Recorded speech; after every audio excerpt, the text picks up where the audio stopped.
Hello and welcome to lesson 1 of week 20. In this lesson, we are going to look at how to use events to create the drag and drop for HTML elements. Now in HTML, we cannot place an element on another element, but in HTML5, we have several events that can allow us to drag an element from a container or from a part of a page and drop it on another part of a page. First of all, we are going to create these containers on the page, and then we are going to use JavaScript to write functions that will allow us to drag and to drop. So I have two files here, the drag.html and the drag.js file. On this file, we are going to create containers that will hold an object that we want to drag and drop. So we're going to do this in its simplest form, and then we're going to apply this to creating a page that holds, let's say, images. For instance, let's say we want to create a page for kindergarten students where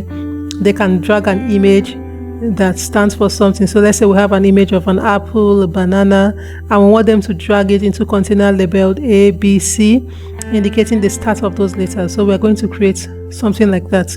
But let's start with creating the containers here. So I want to first of all use the div tag to create. I will start with 3 containers. So I'll create 3 div containers like this. And I'm going to give each of this container an ID to uniquely identify the container. So let me name this container 1, and this will be ID of container 2, and this is going to be ID container 3. So I have these 3 containers.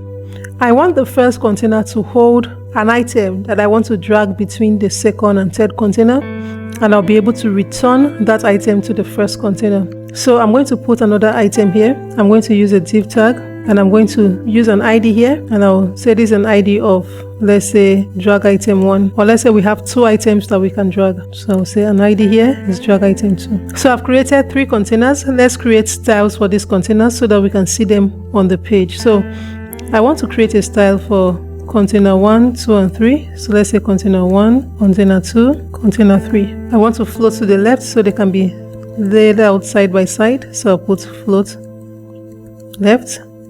I also want to set a width for the container.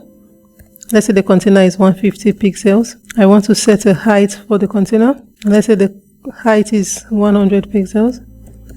We want it to have a margin around it to be, I'll use 20 pixels, and I want it to have a border, and let's say the border is, let's say it's 1 pixels and is solid, and I'll use red. I'll save this, refresh my page. I have the 3 containers here. I want to have the item container to have 2 items. So I'm going to put a style for drag item 1 and drag item 2. So I'll put it like this: drag item 1, drag item 2. And I'm going to make a style to say I want it to have a background color of blue. Just want a tiny blue box on the page. Let's put a height of 20 pixels so we can have a box, and we have a width of, let's use 20 pixels. Let's use a border. I want the border to be 2 pixels. We want it to be dashed, and we want it to be green. And then let's use a margin of 10 pixels between them, or let's say 5 pixels. And let me save, refresh. We have 2 boxes, and the margin did not apply, and so we have 2 boxes with the margin of 5 pixels between them here. What I want to do is to be able to grab this and drop here, and by default we can't grab any container in HTML. The first thing you do, for the item you want to be able to drag, you want to set an attribute called draggable like this, and you set the value to true. So we're going to set both as draggable containers, and we'll set them to true. So we have these 2, refresh, and now we can take it and move it. But we have not created anything that allows this to accept the item. So what we want to do as the overall goal is to be able to take this, drop it either here, or take it back here. So we want to be able to create that effect when we can move items around in a page. And when you start creating things like, let's say an education application, you want to create an examination portal where you have drag and drop kind of examination for, let's say if you are creating this for lower grade schools, this will come in handy because you will need to have some drag and drop kind of questions. And so we're going to look at how to do that. So we have successfully made this a draggable item. We want to be able to drop these items when grabbed into the container, and we're going to create that effect in the drag.js file. Now, there are events that are fired when you drag. Like when we grab this item, 3 events happens when we drag this. One of the events is drag start. As I grab this, the drag start event fired. As long as I keep moving, the drag event is fired. And when I stop, the drag end fires. So there are 3 events that fires. When I drag these items, these 3 events happens, and at that point, this item I'm dragging becomes the target item. When I drop, the item that is dropped becomes the target item. If I drop the item, or 4 events happens, we have the drag enter that happens as soon as the drag element is over the drag target. So once this is over this, drag enter starts. Once I continue moving around the boundaries, I will have my drag over firing. And once I leave that boundary, drag leave fires. And when I drop it there, the drop event fires. So there are different events we can use. And we can use the drag enter, drag over, drag leave to create styles, different styles, like we have in the link where you hover around when it's active, those kind of styles.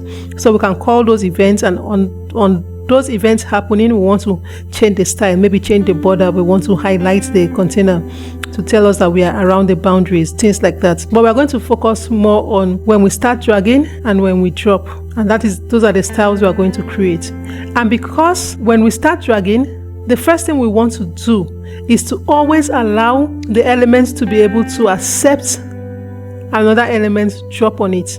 And so we're going to create a function first, and that function we're going to name it allow drop, and we're allowing a drop event to happen here. What we'll do, we want to prevent the default behavior, which is that element should not allow other elements to be dropped on them. So we're preventing default in the allow drop function. We want to have another function, and this function we want it to be a function that allows us to drag the element, and when it drags the element, we want it to grab the ID of the element being dragged. And we are going to use, let's say, event dot. There's a property, or there's an object called data transfer that has 2 methods, the set data and the get data. Here we are going to set the data by using the data transfer object dot set data, and we are going to provide the format, which is usually text, and either we have a text or plain format, or we have URI list. So you specify text here, and we want to say we are going to be getting the ID. So av.target.id. So this is all we are going to do here. You can add further styles here if you want to do something else when this is dragged.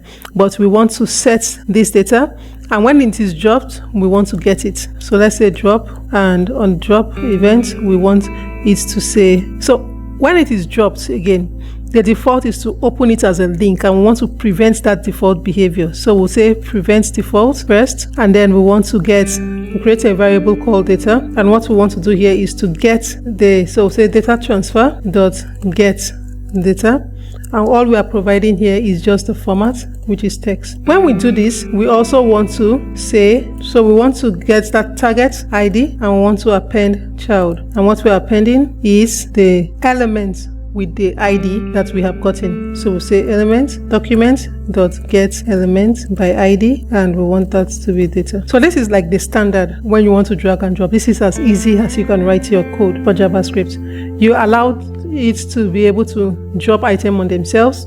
You create a function for dragging, and this function sets the data of the item drag. And for the drop, you want to also get the data for the item that is dropped. And when you get it, you want to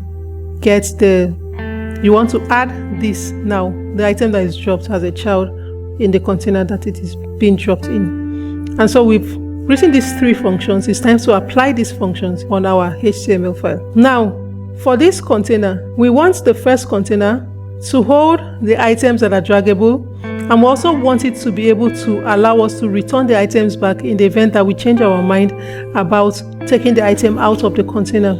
And what we will do here is to add an attribute called onDrop. So if you want to use it as add event listener, you're going to be using the drop event and call the function. And so we want to say onDrop, and we'll call the function drop like this. We also want to allow when the draggable item comes back here, so we'll say onDragOver. When it comes here, we want it to take the function allow drop. So it should allow it to drop the item here. This onDrop and onDragOver, we're going to add it to all the containers that should allow drop of item in them. Now for the item that are draggable, we want to add just one function, the drag function. So we say on drag start. So once we start dragging, we want it to call the function drag. In the parentheses, we'll give it the argument event. When I save this and all is well, I should be able to grab this item and drop it in another container, drag this and drop it in another container. We're going to check our code.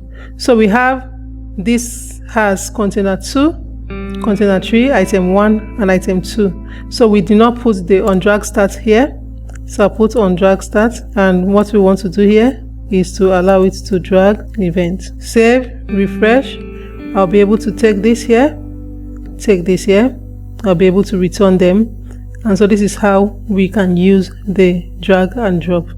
So you are going to read more about this, read more about the events that are fired and how to use the events. And I want you to try using things like drag enter to create styles.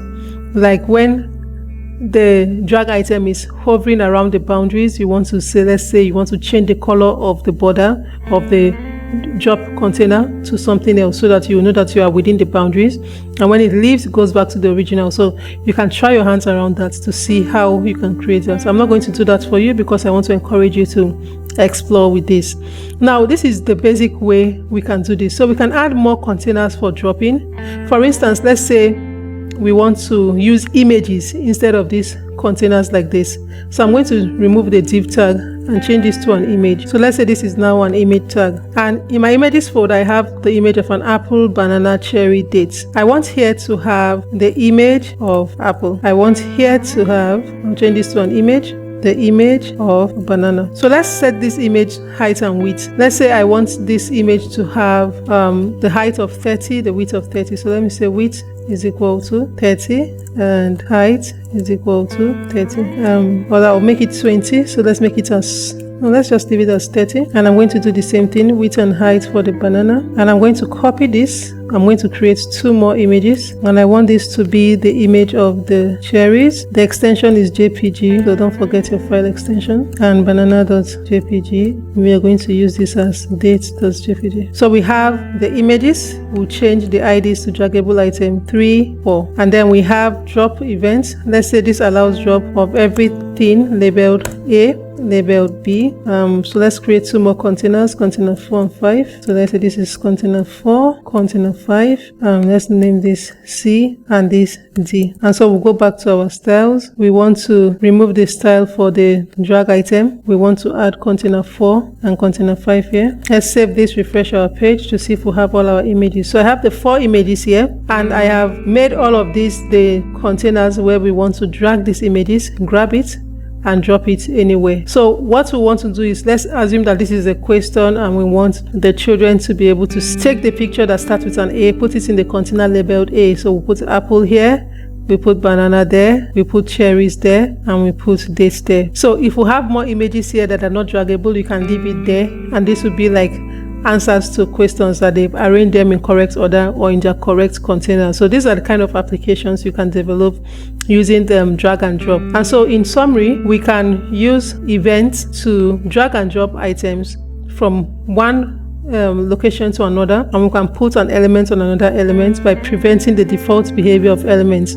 When we add the attributes on the HTML element, we use the onDrop attributes to be able to apply a function or write a function that will allow us to drop an element on another element, and then we use the onDragOver to allow the drop event on the container that should accept an item be dropped on it.